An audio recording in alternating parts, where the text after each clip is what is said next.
Hello everyone, this is the Sports Spiral, and today I'm going to review part 2 of the bowl games, and then I'm going to pick the national championship game, which looks like it should be a great one, but who knows, we've had some blowouts in the past few years. We'll see how that one turns out. And so yeah, I'm just gonna get right into reviewing these bowl games. So in the Gasparilla Bowl, UCF beat Florida for the first time in program history, 29-17. That was on December 23rd. And some people might be surprised about this, but Florida just had a tough year. It's a really bad deal from Florida. Like in the past 7 games, they're like 0-7 or 1-7 or something like that, 1-6, something like that. So yeah, it was really bad for Florida. We'll see how they recover next year with Billy Napier. He's done a lot of hires. He's trying to make some good recruits, but the recruiting class it's not great yet. We'll see how they rebound. Emory Jones heads to the transfer portal. Lots of players going into the transfer portal, going out of Florida, but Florida also gets a new QB from Ohio State. So a lot going on over there with the Florida Gators. And for UCF, still a few years till they enter the Big 12. That is going to happen, I think, 2025. At first, I thought it was happening next year with everybody talking about it so much. But it seems like that's going to happen around 2025. So UCF looks like they will be a good team, but once again, they're still in a Power 5, a non-Power 5 conference for now. So yeah, that impacts anything. I don't think they're the best team in Florida. With Miami getting Oregon's coach and Florida State, they have to turn the corner at some point, or they'll probably fire Norvell. We'll see how that works out over there. We'll see if Florida football is on the way up, but for right now, it's not looking good. And then in the Quick Lane Bowl on the 27th, Western Michigan won that one in a big one, 52-24. And Nevada, they did not have their starting quarterback in this one. They had their super tall quarterback in that one. He was like 6'10", throwing the football. That was fun to watch.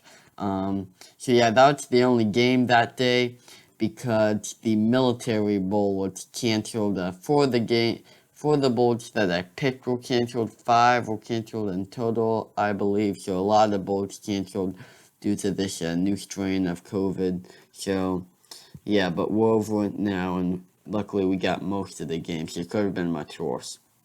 And then on the 28th, the Birmingham Bowl, Houston beat Auburn 17-13. Houston's ranked 20th. So yeah, not the Big 12, the American Conference. Some of these teams are entering the Big 12. They've got some good teams. We'll see if they continue to treat Power 5 well, like they did with Cincinnati. If they do that with teams like Houston and UCF, will they rank them high? We'll see. These teams are all going to enter into the Big 12 in a few years, so we'll kind of see how it works out in between.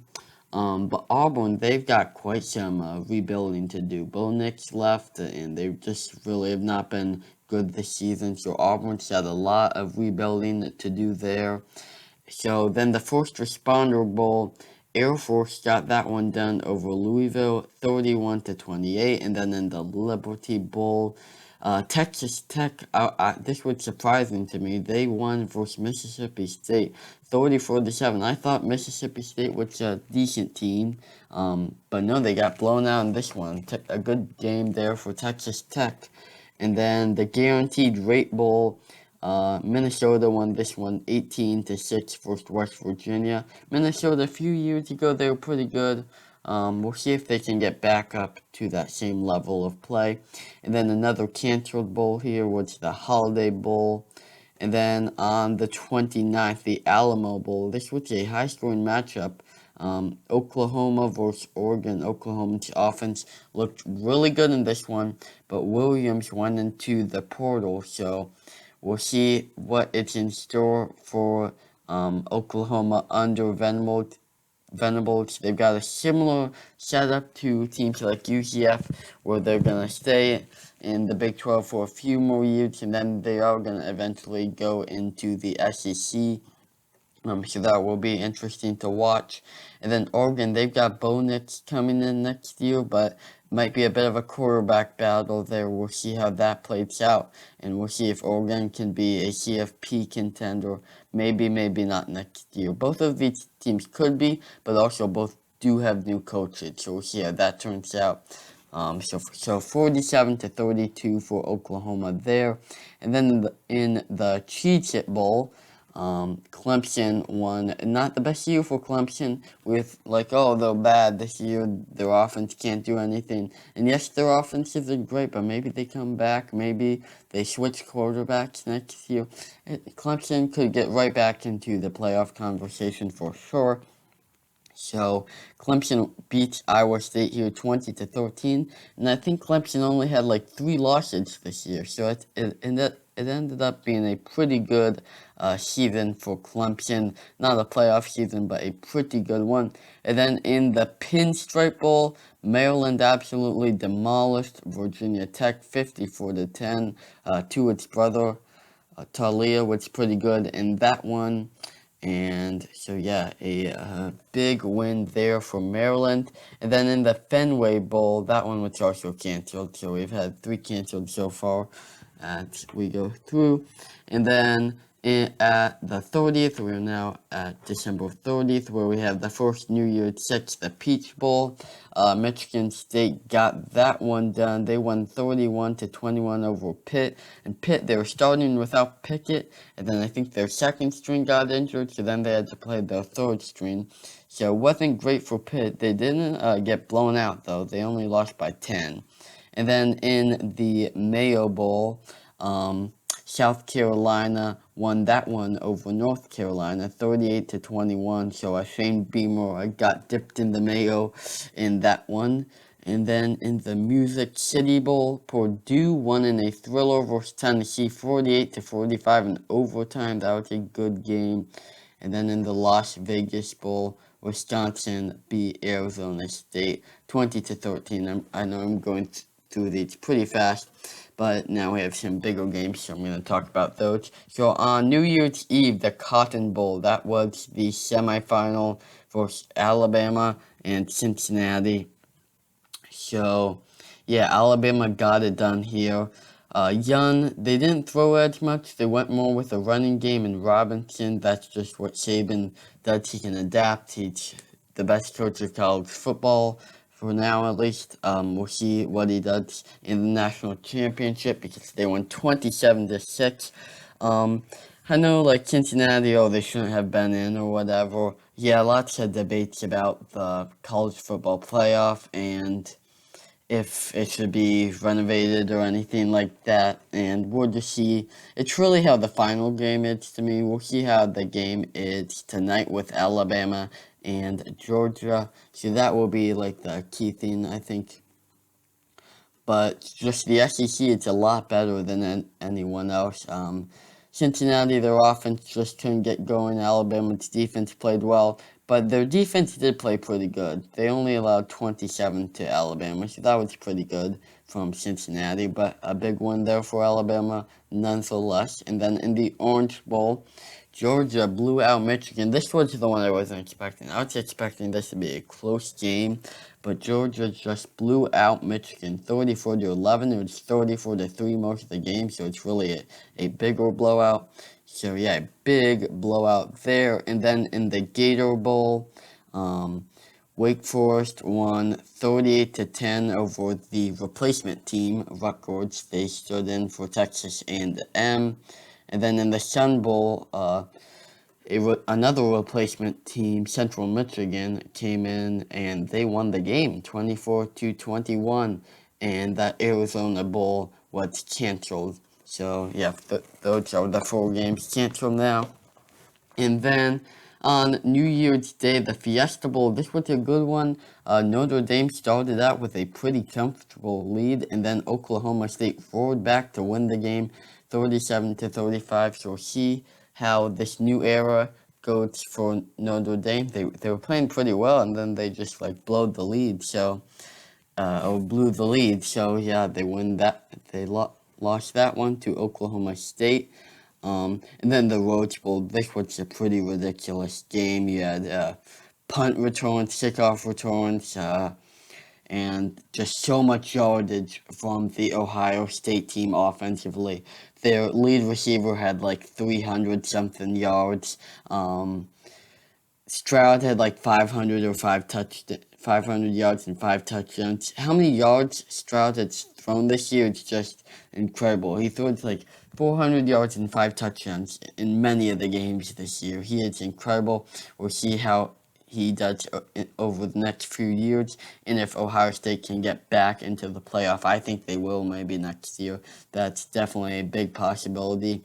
I think they'll kind of get revenge on Michigan. And I don't know if Michigan will hang around in the next few years in the Big Ten. I feel like Ohio State's still going to win that battle because they have Stroud. But this is not about Ohio State, believe it or not. Utah, no one was really talking about Utah at the start of the season or anything like that. They had shown us a few other times that they could be like a decent team. But they looked really good in this one. They had some great offensive skills in this one, and yeah, they put up a lot of points in this one to give Ohio State a bit of a scare, but Ohio State did win that game. But Utah is maybe a team to watch next year. They've got some competition in the Pac-12 with USC.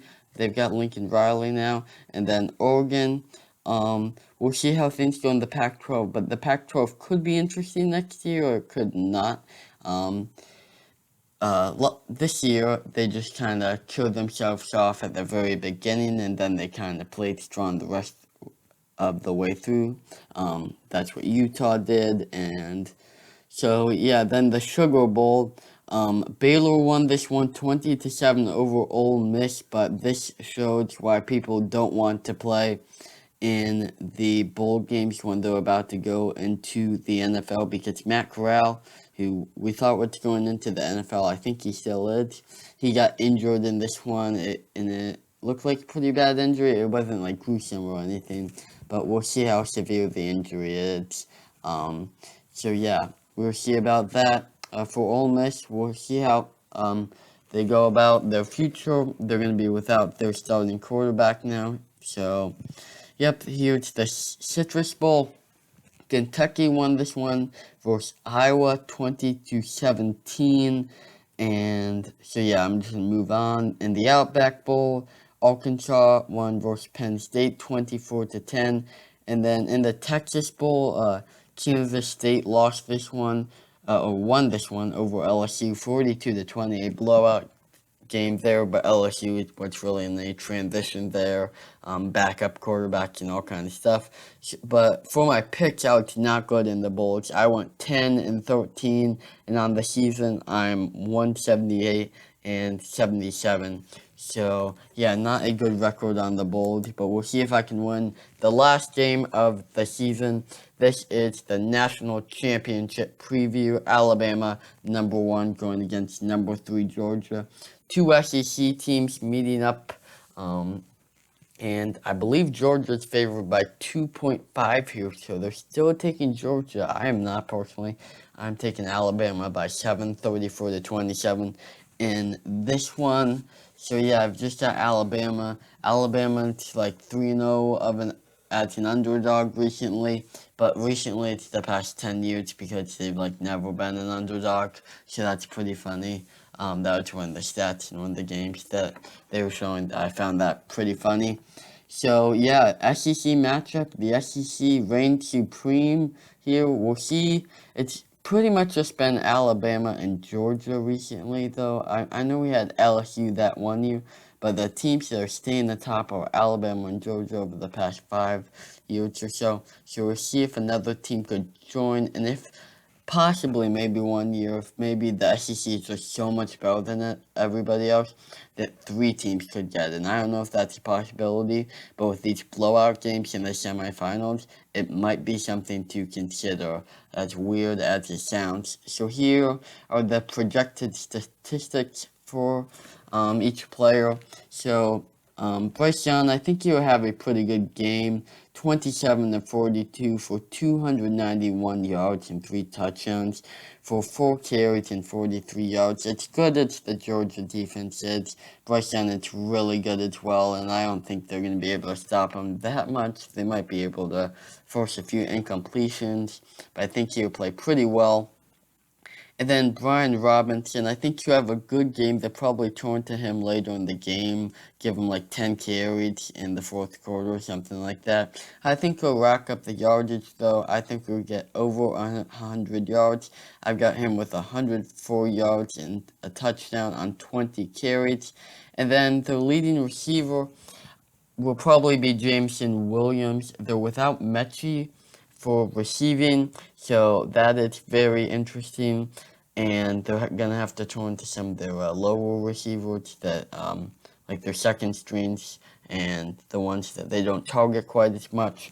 I think Jameson Williams, he'll have a decent day, maybe not like in a 100-yard game because they're probably going to be double teaming him. So I've got Jameson Williams with 12 receptions for 95 yards and a touchdown, but another receiver on Alabama's team, it's going to have to step up if they want to win the game. We'll see if they do. And then on the Georgia side, I think Bennett is going to have a decent game, but he needs to have the best game pretty much of his career if Georgia's going to get this one done, just because he's the quarterback of their team and he just needs to step up. He played well versus Michigan. We'll see if he can do another good game here. I got him going 28 of 44 for 266, 2 touchdowns, and an interception. So, sounds pretty good. Is it good enough, though? We will see how he plays tonight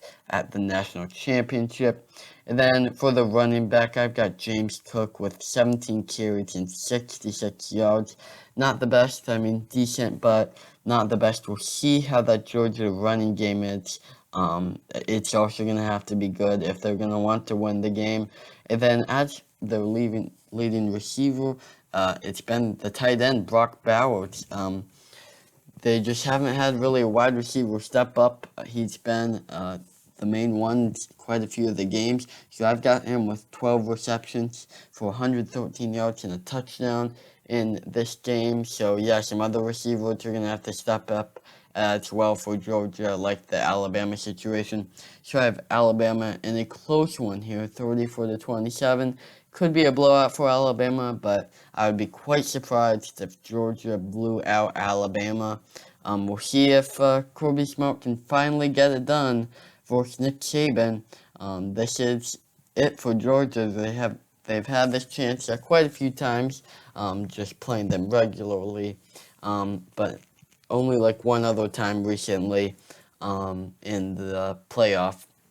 So yeah, we'll see how this game turns out. It should be a pretty good one. I hope it is. So that's going to do it for this video. Please make sure to subscribe and like.